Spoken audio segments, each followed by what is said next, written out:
Olivia Daniels stared at the rejection notice on her desk and sighed. For the third time this month, her proposal for the new propulsion system had been denied resources. She glanced around the bustling engineering floor of Horizon Space Technologies, where 20 other engineers worked on projects deemed priority by management. Her workspace was tucked away in a corner, barely large enough for her desk and a small workbench. Unlike the spacious labs her colleagues enjoyed, her area felt like an afterthought, which, she supposed, was exactly what her ideas were to the company. Daniels, where's that report on the fuel consumption rates? Frank Collins, her supervisor, called from across the room. Sent it to your inbox an hour ago, sir, Olivia replied, keeping her voice steady despite her frustration.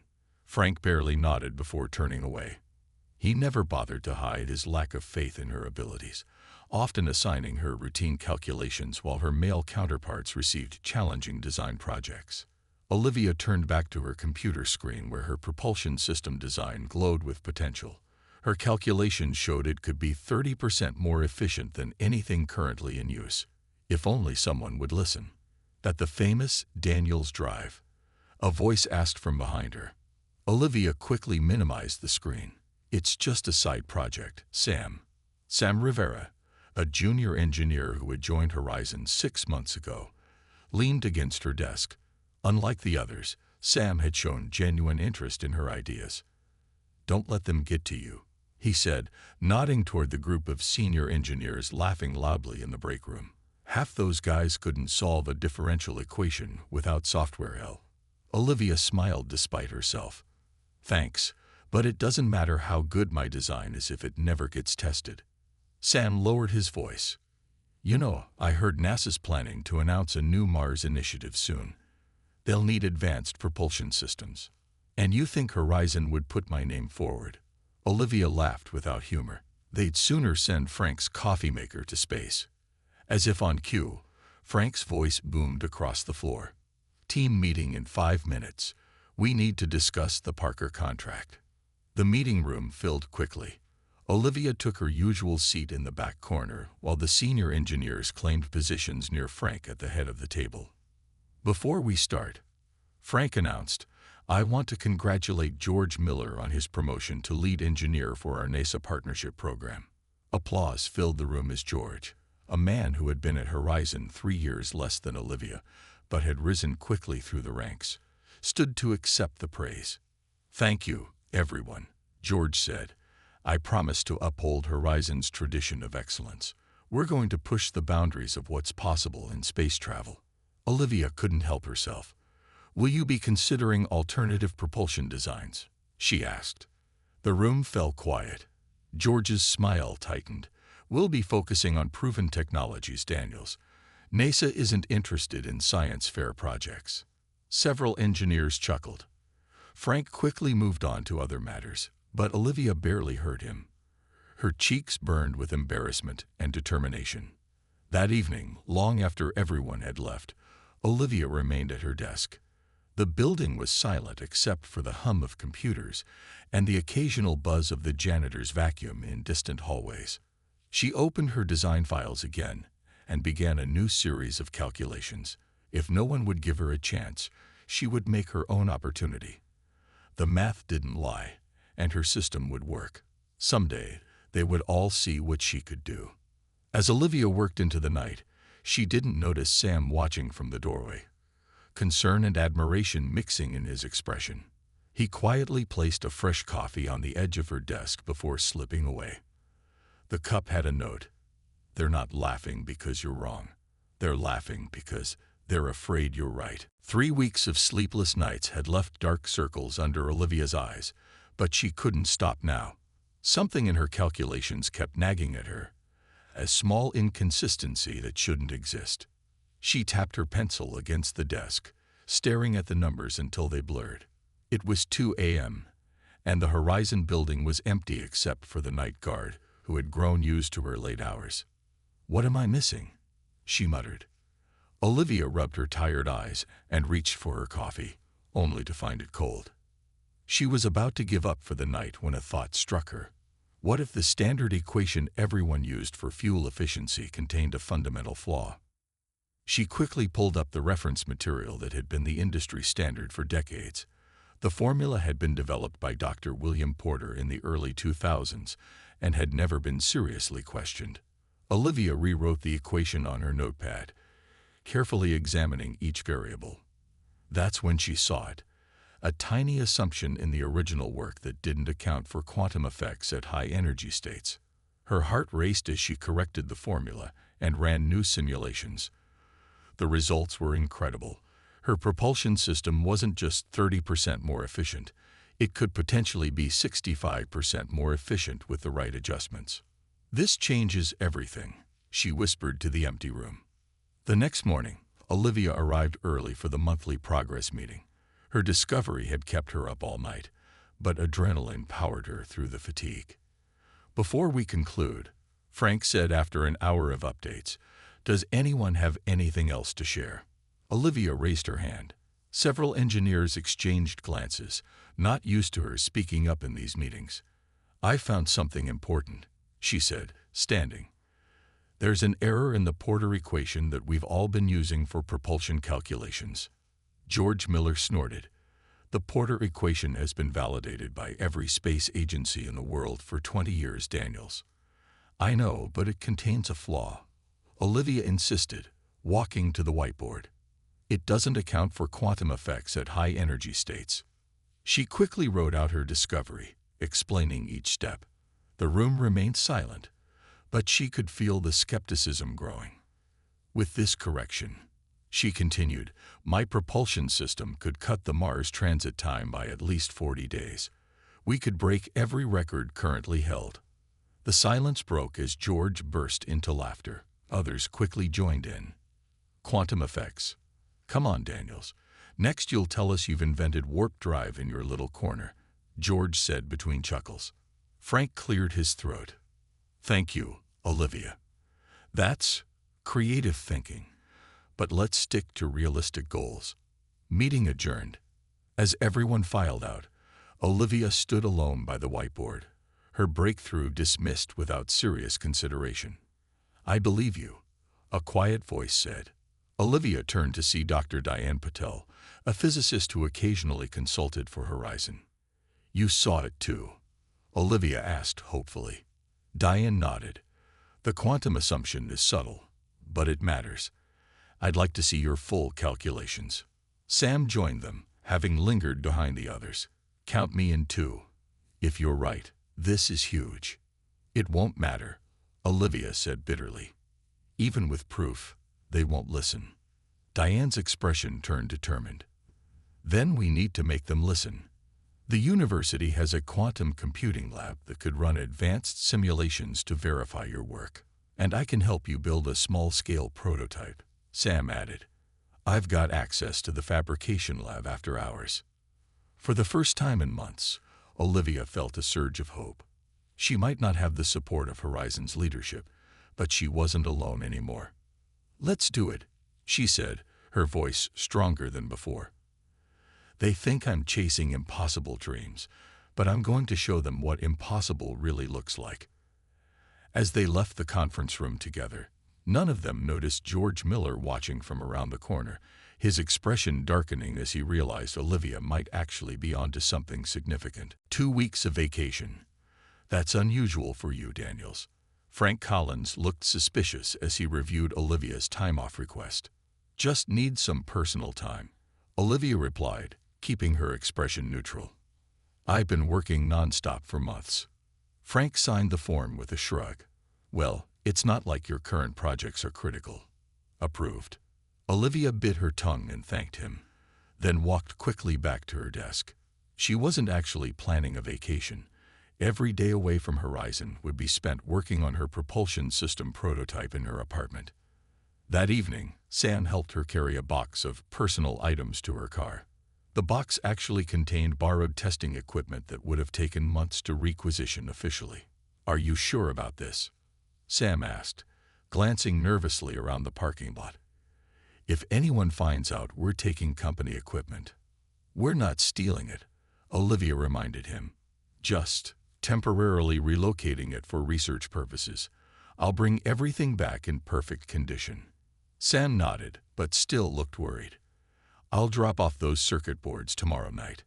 Dr. Patel said she can get you access to the university lab on Wednesday. By day 3 of her vacation, Olivia had transformed her small living room into a makeshift engineering lab. Her coffee table supported a complex array of testing equipment, while diagrams and equations covered nearly every wall. Her phone buzzed with a text from Diane. Quantum simulations running. Initial results promising. Meet tonight. Olivia smiled. With Diane's physics expertise and access to university resources, they were making progress faster than she'd hoped. That evening at the university lab, Diane showed her the simulation results. Your correction to the Porter equation holds up, Diane said, pointing to the data streams on her monitor. The quantum effects are small individually, but they cascade in exactly the way you predicted. Olivia stared at the numbers, feeling vindicated. So theoretically, the propulsion system should work. Theory is solid, Diane confirmed, but you'll need a working prototype to prove it conclusively. Days turned into weeks as Olivia worked tirelessly in her apartment. Sam visited often, bringing components and helping with assembly. When her vacation time ran out, she returned to Horizon during the day, but spent every night and weekend on her secret project. You look exhausted, Sam commented one evening as they calibrated sensors on the prototype. When was the last time you slept more than 4 hours? Olivia ignored the question. Pass me that wrench. The prototype was taking shape, a compact device that embodied her theoretical breakthrough. But funding remained a major problem. The specialized materials they needed weren't cheap. I have some savings, Sam offered when Olivia mentioned the cost of the quantum resonance chamber they needed. No, I can't take your money, she insisted. This is my fight. The next day, Olivia visited her bank and mortgaged her apartment. It was a huge risk, but she believed in her design completely now. With the funds secured, she ordered the final components they needed. 3 days before her prototype was scheduled for completion, disaster struck. Olivia arrived home to find water pouring from her ceiling. A pipe had burst in the apartment above, soaking everything, including her prototype and all her notes. She stood frozen in the doorway, watching months of work literally dripping before her eyes. For a moment, despair threatened to overwhelm her. Then her phone rang. It was Diane. Olivia, check your email right now, Diane said, excitement in her voice. NASA just announced an open competition for next-generation propulsion systems for their Mars mission. The deadline is in 30 days. Olivia looked around at her flooded apartment and damaged prototype. Most would see only destruction, but she saw something else. An opportunity to start fresh, with better materials and the right focus. Send me the details, she said, her determination returning stronger than ever. We're going to enter this competition, and we're going to win it. As she began salvaging components from the water-damaged prototype, Olivia knew this setback was just temporary. The road to proving herself had never been easy, but now she had a clear destination. The news of NASA's competition spread through Horizon Space Technologies like wildfire. Frank Collins called an emergency meeting of all engineering staff, his face flushed with excitement. This is our moment, he announced to the packed conference room. NASA is looking for revolutionary propulsion designs for their Mars mission. The winning team gets a $5 million grant and their system installed on the actual spacecraft. Olivia sat quietly in the back, exchanging knowing glances with Sam. She had spent the previous night reading every detail of the competition guidelines. Frank continued, I'm assigning our best people to this project. George Miller will lead the team. He gestured to a whiteboard where he had listed 8 names. Olivia's was not among them. We have 30 days to submit our design. I want everyone supporting Team Miller however they can, Frank said. Questions? Olivia raised her hand. Can employees submit independent entries? The room fell silent. Frank looked surprised by the question. The rules don't prohibit it, he said after a moment, but Horizon will only officially back one submission. Our contract states that any aerospace technology you develop belongs to the company anyway. George smiled smugly. Feel free to waste your time, Daniels. I'm sure NASA will be impressed by whatever you cobble together in your spare time. Laughter rippled through the room again. Olivia kept her expression neutral, though her hands trembled slightly under the table. Later that day, George approached Olivia's desk. I heard about your little side project, he said quietly. Quantum corrections to the Porter equation. Interesting theory. Olivia looked up sharply. How did you? Word gets around, George interrupted. Look, I'm not here to fight. I actually think you might have something worth exploring. Why not join my team? You'd get proper resources, recognition. For a moment, Olivia was tempted. Official backing would solve so many problems. What role would I have on the team? She asked. You'd assist with the theoretical models, George replied. Under my direction, of course. Your name would be included in the credits. But not as the primary inventor, Olivia clarified. George's smile tightened. Be realistic, Olivia. No one's going to believe this breakthrough came from someone who's never led a major project. Join my team, and at least you'll be part of something successful. Olivia considered his offer for exactly 3 seconds. Thank you, but I'll take my chances with my own submission. George's friendly demeanor vanished. Your loss. Don't come crying when NASA rejects your application without even reading it. That evening, Olivia, Sam, and Diane gathered in Diane's university office to plan their strategy. We need a new workspace, Olivia explained. My apartment's still being repaired from the water damage. We could use my garage, Sam offered. It's not fancy, but it's big enough. Diane pulled up the NASA competition portal on her computer. We need to register as a team. What should we call ourselves? Olivia hadn't thought about that. Quantum Propulsion Initiative, she suggested. QPI. Sam nodded. I like it. As Diane filled out the registration form, listing Olivia as team leader with Sam and herself as co-contributors, a warning message appeared on screen. Submissions require institutional or corporate affiliation. That could be a problem, Diane frowned. The university might sponsor us, but they'd want ownership rights. Olivia thought for a moment. Register us as independent researchers. We'll deal with the affiliation issue later. For the next week, they worked tirelessly in Sam's garage. The new prototype took shape faster than the first, benefiting from their previous mistakes. Olivia refined her designs, Diane ran advanced simulations, and Sam handled the fabrication. When the basic assembly was complete, they faced their biggest challenge: testing. Without access to Horizon's facilities, they couldn't properly measure the system's performance. I might have a solution, Diane said one evening. My former professor, Dr. Alan Hayes, works at the National Laboratory. They have the equipment we need. Would he help us? Olivia asked. He's always supported independent research, Diane replied. But we'd need to show him something impressive first. Olivia looked at their prototype, still missing critical components. Then we better get to work. We have 18 days left, and we're going to need every minute. As they worked late into the night, none of them noticed the car parked across the street, or George Miller sitting inside it, watching their garage with growing interest. The National Laboratory was larger than Olivia had imagined.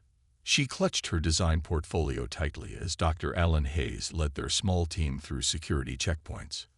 Diane speaks highly of your work, Dr. Hayes said, studying Olivia with kind but evaluating eyes. Though I must admit, challenging the Porter equation is quite bold. Bold or foolish, depending who you ask, Olivia replied with a slight smile. Dr. Hayes laughed. The history of science is full of people who were called foolish before they were called brilliant. They reached a large testing chamber filled with advanced equipment. Technicians were already unpacking the prototype that had been delivered earlier. You have the facility for 4 hours, Dr. Hayes explained. Normally, we'd require months of paperwork for external projects, but someone pulled strings for you. Who? Diane asked, surprised. Admiral Kate Warren from NASA's Advanced Projects Division. She reviewed your preliminary application and found it intriguing. Olivia's heart skipped. Someone at NASA was already interested in their work. Sam whistled as he inspected the testing apparatus. This equipment is state-of-the-art. We can measure quantum fluctuations down to the subatomic level. They worked quickly to set up their prototype. Olivia's hands moved with practiced precision despite her nerves. This was their only chance to gather the performance data needed for their final submission. As they prepared for the first test, a commotion at the entrance caught their attention. George Miller walked in, accompanied by two Horizon executives. "What are you doing here?" Olivia demanded. George smiled thinly. Horizon was notified that company resources were being tested without authorization. "We're here to observe." "We didn't use any company resources," Sam protested. "The intellectual property belongs to Horizon," one executive stated. "Your employment contracts are quite clear." Dr. Hayes stepped forward. "This is a secured government facility. You're welcome to observe, but you cannot interfere with the testing." George nodded politely. "Of course, we're just here to protect our company's interests." The tension in the room was palpable as Olivia returned to the testing console. She tried to focus despite the unwelcome audience. "Beginning power sequence," she announced, initiating the startup procedure. The prototype hummed to life, its core glowing with a soft blue light. Initial readings looked promising. Energy consumption was exactly as predicted. "Phase 1 nominal," Sam reported. "Ready for resonance test." Olivia increased power gradually. The quantum field measurements showed the correction to the Porter equation was working. Her heart raced as the numbers climbed higher than expected. "It's working better than we calculated," Diane whispered excitedly. Suddenly, warning lights flashed across the console. The prototype's core fluctuated wildly. "Power surge in the main coupling," Sam shouted. "The field is destabilizing." Olivia's fingers flew across the controls, trying to stabilize the reaction. "Something's wrong. These readings don't match our simulations." From the corner of her eye, she saw George smirking. In that moment, she knew. "Someone tampered with our calibrations," she said quietly to Sam. The prototype began to shake. They had seconds before complete failure. "Shut it down," Dr. Hayes urged. "We can reschedule another test." "No," Olivia said firmly. "We won't get another chance."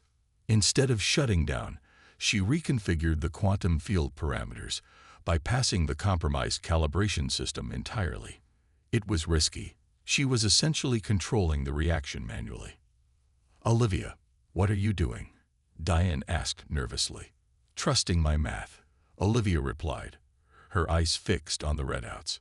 For 3 tense minutes, she made continuous adjustments, coaxing the unstable reaction back into balance. Gradually, the warnings subsided. The prototype stabilized at 70% of calculated capacity, still enough to prove her theory correct. "Impossible," George muttered, the smirk gone from his face. Dr. Hayes stared at the performance readouts in amazement. "In 30 years, I've never seen anyone handle a quantum cascade like that. You didn't just save your test. You proved your mastery of the underlying physics." As the test concluded successfully, Admiral Warren stepped out from behind an observation window where she had been watching silently. "Ms. Daniels," the Admiral said, extending her hand, "I believe we have much to discuss about your propulsion system." The NASA headquarters conference room fell silent as Admiral Warren concluded her presentation. On the large screen behind her, performance graphs compared Horizon's official entry with Olivia's design. "As you can see," Admiral Warren said, addressing the selection committee, "the Quantum Propulsion Initiative design demonstrates 63% greater efficiency than our current systems. The Horizon team's submission shows only a 12% improvement." Olivia sat between Sam and Diane, barely breathing.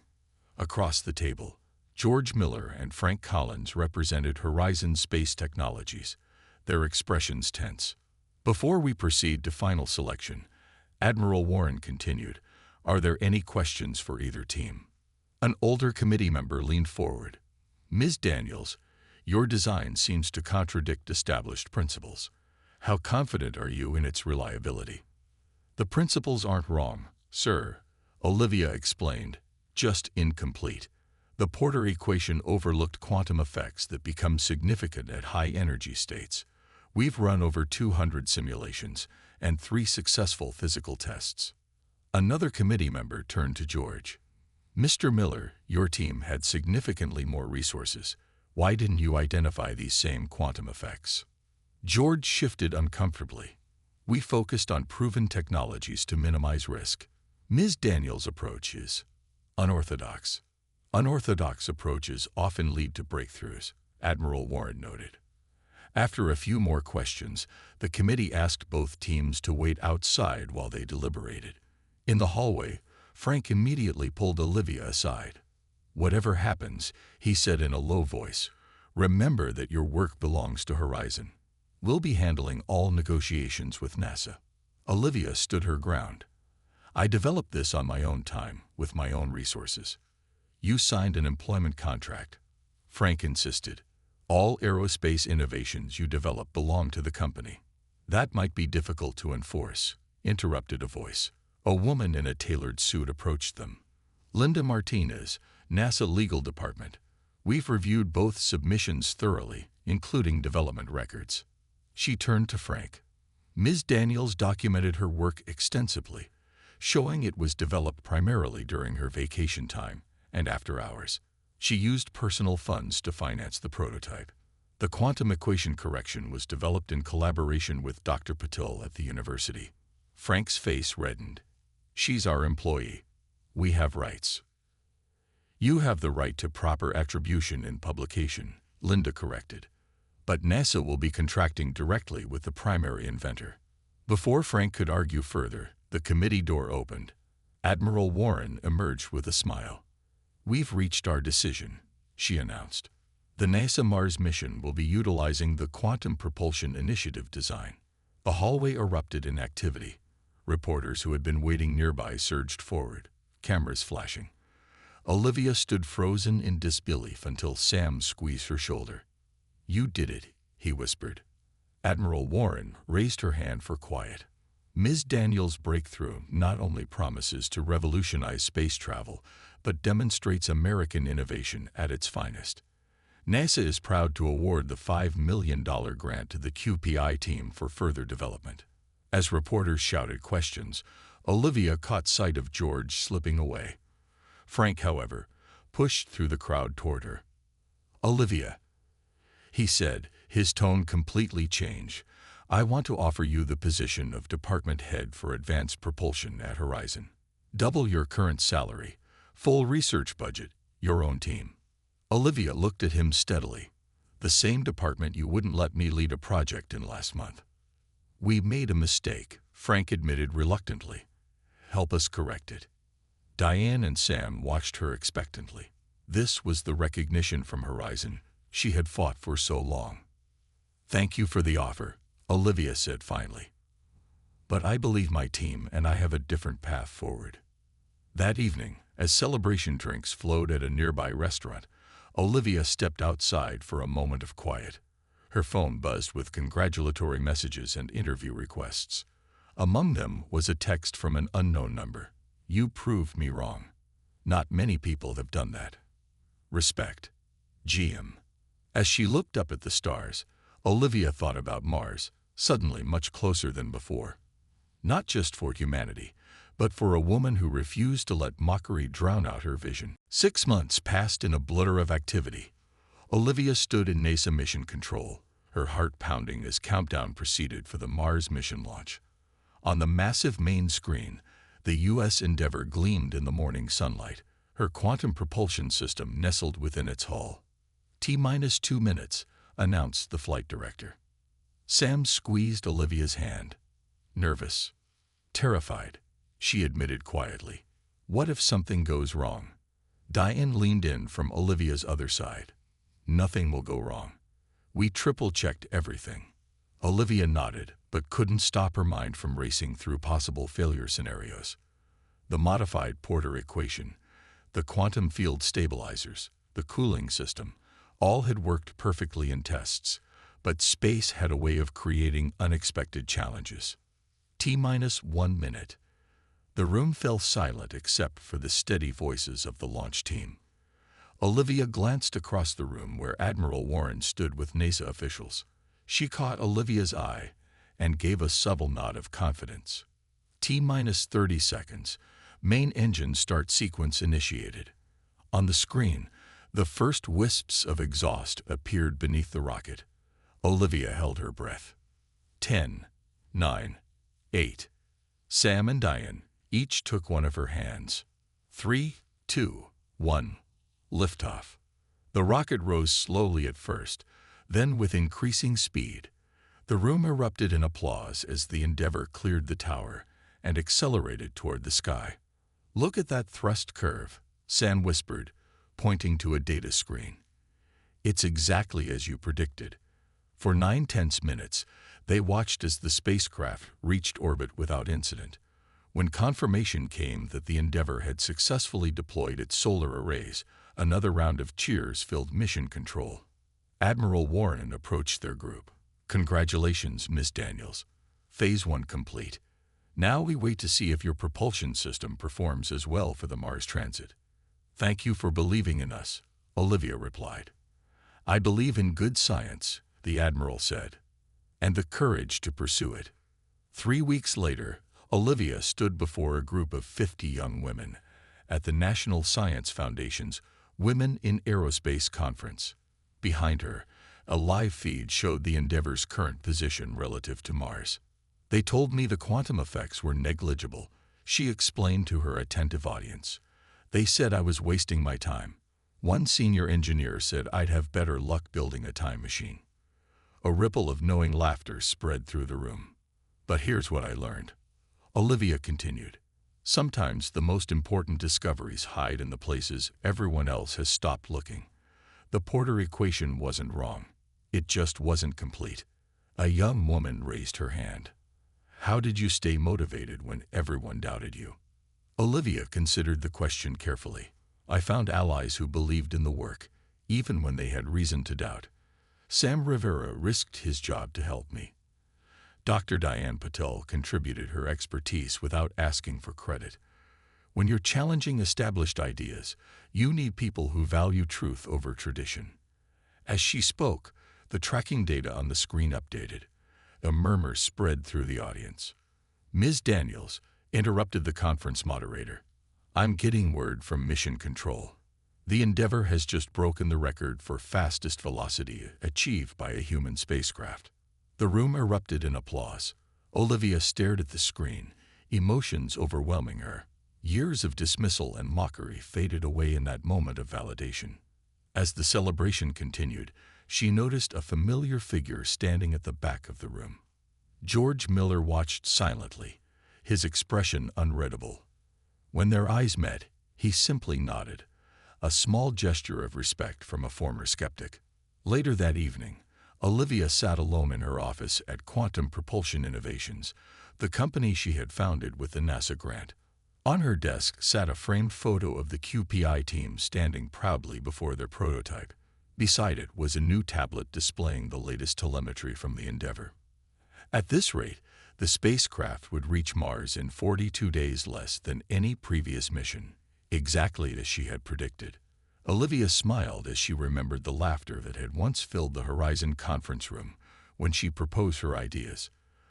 That laughter had fueled her determination, pushing her to prove what was possible when you refused to accept conventional limitations.